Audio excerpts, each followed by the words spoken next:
हर संकट हर लेंगे कृपा निधान हनुमान जी। बस आप ये काम करना शुरू कर दीजिए। जब जीवन की राह कठिन हो जाती है, जब हर ओर निराशा घेर लेती है, तब एक ही नाम जो संजीवनी की तरह मन को शांति देता है, वो है श्री हनुमान जी का। वे केवल देवता नहीं है, वे संकट मोचक है, वे श्रद्धा है, वे साहस है, वे शक्ति है जो असंभव को भी संभव कर देती है। लेकिन इस कृपा को पाने के लिए केवल एक चीज चाहिए, आपका पहला कदम हनुमान जी की भक्ति की ओर चले जाए। आइए पहले बताते हैं हनुमान जी की कृपा का रहस्य। हर संकट हर लेंगे कृपा निधान हनुमान जी। ये सिर्फ कोई दोहे नहीं, ये एक दिव्य सत्य है। जिस व्यक्ति ने सच्चे मन से, आस्था से, भरोसे से हनुमान जी को पुकारा है, उसका कोई भी संकट ज्यादा देर तक नहीं टिक पाया। राम भक्त हनुमान सिर्फ युद्ध में ही नहीं, आज के जीवन के संघर्षों में भी सबसे बड़ी साथी है।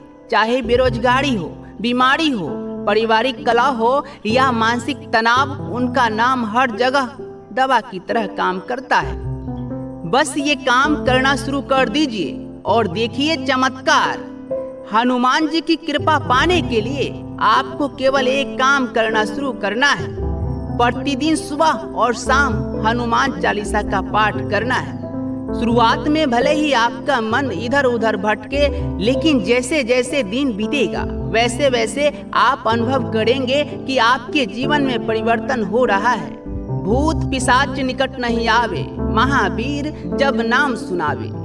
इस चौपाई का असर इतना अद्भुत है कि जो व्यक्ति डर, चिंता या नेगेटिविटी से घिरा होता है, हनुमान चालीसा का पाठ करने से उसका मनोबल आसमान छूने लगता है। विधिवत हनुमान चालीसा पढ़ने के बाद आपके जीवन में आने वाले चमत्कारी बदलाव यह हो सकते हैं। मन में स्थिरता, जो अशांत था वह शांत हो गया है। संकटों का समाधान हो जाएगा, जो अटका था वह चल पड़ेगा। रोग दूर होंगे, मानसिक और शारीरिक रोग धीरे धीरे मिटने लगेंगे। कर्ज से मुक्ति मिलेगी, आर्थिक समस्याएं हल होगी, नौकरी और व्यापार में तरक्की होगी, भाग्य के दरवाजे खुलने लगेंगे, शत्रु शांत हो जाएंगे, विरोधी हार मानने लगेंगे, राहु केतु शनि की दशा का असर खत्म हो जाएगी। क्योंकि हनुमान जी केवल भक्त ही नहीं, भक्ति देखते हैं, भोग नहीं, उन्हें सच्चा हृदय चाहिए, दिखावा नहीं। क्या करें रोजाना कि हनुमान जी की कृपा विशेष रूप से प्राप्त हो।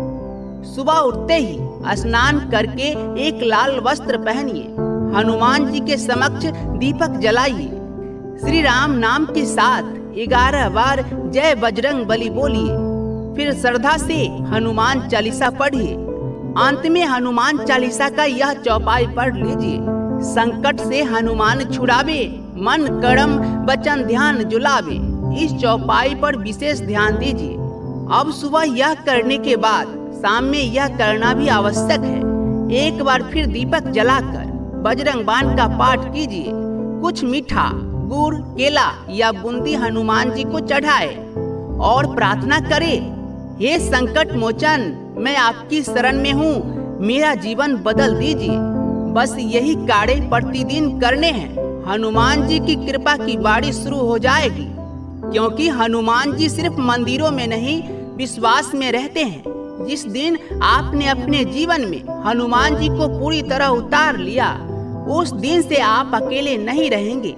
जब जब आप थकेंगे, जब जब दुनिया आपको अस्वीकार करेगी, जब जब आपको लगेगा कि अब कुछ नहीं बचा, वही क्षण होगा जब एक अदृश्य शक्ति आपके जीवन को थाम लेगी। वही शक्ति है हनुमान जी की कृपा। हनुमान जी की कृपा प्राप्त करने के लिए कुछ खास बातें जो ध्यान में रखनी है, जो बिल्कुल भी नहीं करनी है। कभी भी मंगलवार और शनिवार को मांस मंद्रा का सेवन ना करें। हनुमान जी के सामने झूठ कभी भी ना बोले और किसी का अपमान करना भी वर्जित है। अपने अंदर ईर्ष्या, क्रोध और द्वेष को कम करे। सच्चे मन से प्रार्थना करे। जो नहीं मिला वो मिल जाएगा, जो बिगड़ा है वो सुधरेगा और जो थमा है वो फिर से बहने लगेगा।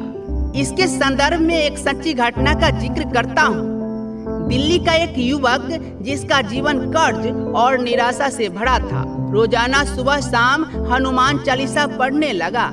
3 महीने के भीतर ही उसकी नौकरी लग गई, कर्ज उतर गया और वह अब हर मंगलवार को 21 दीपक जलाकर लोगों की सेवा करता है। वह कहता है, मैंने कुछ नहीं किया, बस उनका नाम लिया और उन्होंने मेरा जीवन बदल दिया। अब आपको अंतिम संदेश सुनाते हैं। अब देरी बिल्कुल भी ना करें। जीवन कभी रुकता नहीं है, पर हमारी हिम्मत जरूर रुक जाती है। हनुमान जी आपको वह हिम्मत देंगे जिससे आप हर संकट से लड़ पाएंगे। बस आज से एक व्रत ले लीजिए। रोजाना 15 मिनट हनुमान जी के नाम का जाप करूंगा। आप देखिएगा 21 दिनों में आपकी दुनिया बदलने लगेगी।